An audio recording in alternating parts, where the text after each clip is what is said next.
लहानपणी मला नाईट मेअर्स आणि नाईट टेरर्स व्हायचे. झोपल्याच्या नंतर एक छोटासा ठिपका मोठा मोठा मोठा मोठा होत जातो आणि तो एकदम आपल्याला गिळंकृत करतो की काय, अशी भीती वाटते. किंवा एक झाड आहे छोटंसं आणि जवळ गेल्यानंतर ते असं मोठं मोठं होत जावं, तसं ते खोड मोठं होणार असं एकदम, आणि मी किंचाळून उठायचो घाबरून.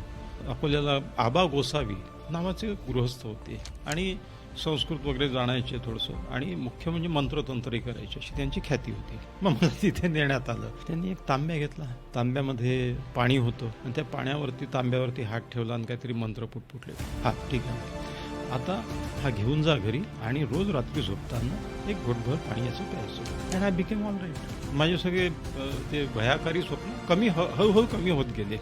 तर ते मंत्रनीचं पाणी, कशाचं पाणी, ते गडव्यातलं पाणी, नात भरलेलं पाणी, पण मी बरा झालो. हा प्लॅसिबो इफेक्ट आहे. प्लॅसिबो इफेक्ट हा प्लॅसिबो औषधांमुळे होतो. कुठलीही गोळी किंवा द्रव किंवा इंजेक्शन किंवा इव्हन सर्जरी जी फेक आहे, म्हणजे जिच्यात कुठलेही औषधी गुण नाही आहेत, असं औषध जे निरुपद्रवी आहे, अपायकारक नाही, उपायकारक नाही, ते दिल्याने रुग्ण जो बरा होतो, त्या बरं होण्याला प्लॅसिबो इफेक्ट म्हणतात आणि त्या औषधाला प्लॅसिबो ट्रीटमेंट म्हणतात.